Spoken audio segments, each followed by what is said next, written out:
त्यामुळे मुंबईचं चित्र आता स्पष्ट झालं आहे। मुंबईचा महापौर हा भारतीय जनता पक्षाचा असेल आणि गेल्या 25 वर्षांपासून सुरू असलेली शिवसेना उद्धव बाळासाहेब ठाकरे पक्षाची सत्ता आता राहणार नाही। मुंबईच्या म्हणजे देशाच्या आर्थिक राजधानीच्या चाव्यासुद्धा आता भारतीय जनता पक्षाकडे असतील।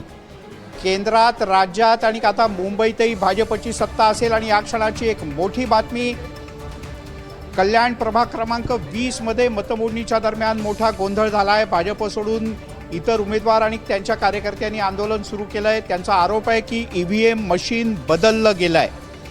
प्रभाग क्रमांक 20 कल्याण डोंबिवली महापालिकेत डोंबिवलीच्या पाठोपाठ आता कल्याणमध्येही गोंधळ झाल्याचं दिसतंय।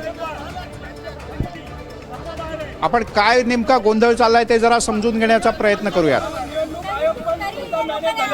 सगळ्यात मोठी गोष्ट की ज्यावेळी काउंटिंग चालू असतं, काउंटिंगच्या ह्याच्यात मोबाईल कोणाला चालवत नाही। मग आरो मॅडम मोबाईल घेऊन काय करतात आणि कोणाशी बोलतात? निवडणूक आयोगाचा कॅमेरा चेक कृपया करून तुम्ही या प्रक्रियेसाठी आम्हाला सहकार्य करावं, कारण का शेवटी तुमची ड्युटी आहे। तुम्ही तुमचा रिस्पेक्ट करतो, पण तुम्ही सगळेजण शिक्षण घेऊन त्या पोझिशनला गेलाय, पण सत्ताधारी शिक्षण घेऊन नाही बसलेले, त्यांची ठोकशाही चालू आहे, ही हुकुमशाही चालू आहे।